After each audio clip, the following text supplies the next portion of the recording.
Before I compare the differences in the movie and the original text, there are a few key differences that were changed in the movie adaptation that will be helpful for the understanding of someone who hasn't watched the 2025 version.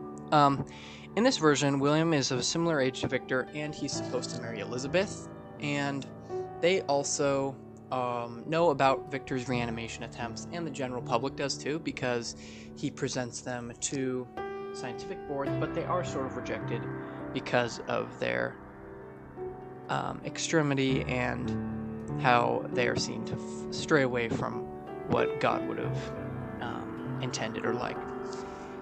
Victor does have a benefactor that sponsors his reanimation attempts, and he buys him a castle instead of his apartment, which is seen in the book.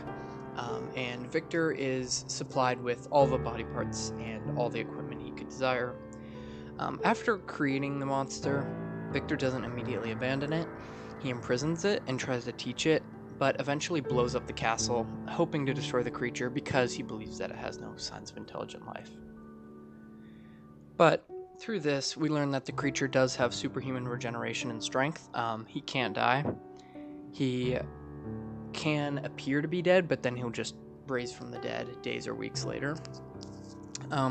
William and Elizabeth do meet the monster multiple times before their death, and Elizabeth is shown to have an immediate connection and sympathy for it, and even in the end she does fall in love with it, confessing her love as she dies in the creature's arms. On the wedding night of William and Elizabeth, the creature breaks in to find Victor, who is attending the ceremony, and he demands a companion. In the commotion of their fight that ensues, he attracts Elizabeth, who walks in and embraces the creature, but Victor tries to shoot the creature, and Elizabeth gets in the way, and Elizabeth is killed. William storms in along with the rest of the wedding, and William is thrown about the room and eventually dies too. Victor does accidentally kill Elizabeth, and then the creature takes her body away, and then she confesses her love while she dies.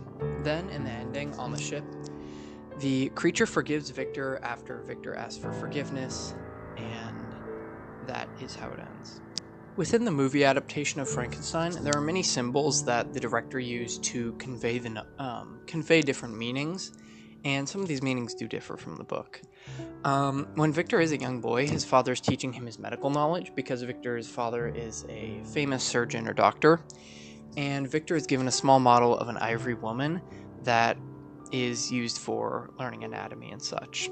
After incorrectly reciting an anatomy fact, his father explains to him that ivory doesn't bleed, but flesh does. That's almost an exact quote, but the script isn't out because it's not out except for theaters, so I'm not too sure. But then he hits him after he incorrectly recites the fact. Later, his mother dies, giving birth to William, and we see her funeral with her body being sealed in an elaborate ivory coffin. The funeral ends with a mask being placed over her face and her coffin being lowered into the ground. The symbol of ivory not bleeding connects with the treatment of women in the original text and the 2025 film adaptation because they aren't seen as equals, but rather as disposable and not on the same level as men. So in this way, through the symbolic choices, the treatment of women in the original novel is portrayed similarly in the 2025 adaptation. The second symbol that I noticed while watching the movie was in the castle where Victor creates the creature. The creature is born or created on the top floor where the lightning apparatus is located, but immediately after discovering the creature is alive, when he approaches him in his bed during the night, he brings the creature to the dungeon and immediately chains him up. One of the main features of this castle is that there is a chute going through the center of the castle from the top to bottom, from the very top of the tower to the bottom of the dungeon, and the creature can see the light where he is imprisoned. His journey from the creation to the top to his fate at the very bottom reminded me how he compares himself to Lucifer in the original text after reading the novels that he finds in the forest. He was created at the top with God, or Victor in this case, and then fell so far into hell, the dungeon. But however, in this film adaptation, there's far more of a focus on the intentional cruelty of Victor to the creature and how this shapes him into being similar to Lucifer if you were to compare him to the comparisons in the text. In the film, the creature is in chains and beaten for incorrect answers, similar to the dynamic between Victor and his late father. And Victor even attempts to destroy him completely after he deems the creature to show no signs of intelligence and therefore no value to Victor. In his book, the negligence of abandoning the creature is far less cruel than the imprisonment and attempted murder of the creature, so that is how the film does differ from the novel in the treatment of the creature in the early stages by Victor. Expanding on how I talked about the intentional cruelty of the creature in the symbolism section, in the book, Victor isn't intentionally cruel to the creature. He is just grossly negligent and doesn't take responsibility for his lack of responsibility. He simply just flees the monster and is often so disturbed by what has occurred that he falls into sickness and therefore really isn't intentionally mistreating the creature. He himself is almost just as helpless and negligent. However, in the movie, Victor takes many more clear actions that show he's more cruel and cunning than his book version. One of the biggest examples of this is when he shackles the creature and tries to teach him, determining he has no signs of intelligence, then destroying the castle in hopes of killing the creature. It is clearly shown through this that he doesn't deem the creature to have any value after determining that he has no signs of human intelligence or human-like intelligence, because he can't learn language and will only repeat one word, being Victor. The creature is portrayed in the movie version as having far more wrongdoings perpetrated against it than in the book, and this does lead the audience feeling much more sympathetic for the creature.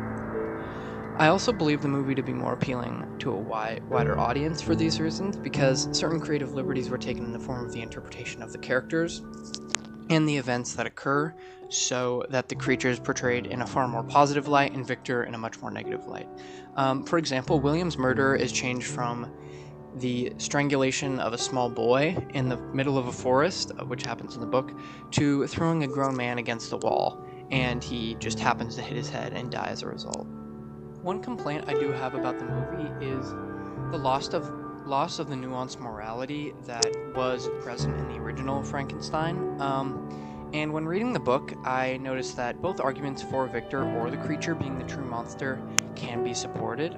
Victor obviously for creating a creature then abandoning it, but obviously the creature for exacting his revenge not only upon Victor but also innocent people like William and Elizabeth who did get in the way.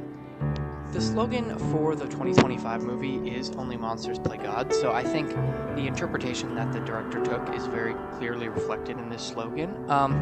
And throughout the movie, the moral ambiguity was removed to make the audience feel more sympathetic towards the creature. Victor is presented as more calculated and cunning rather than unstable and feeble as he is in the book, removing any sympathy that the readers would have for him because of his madness that is seen in the books.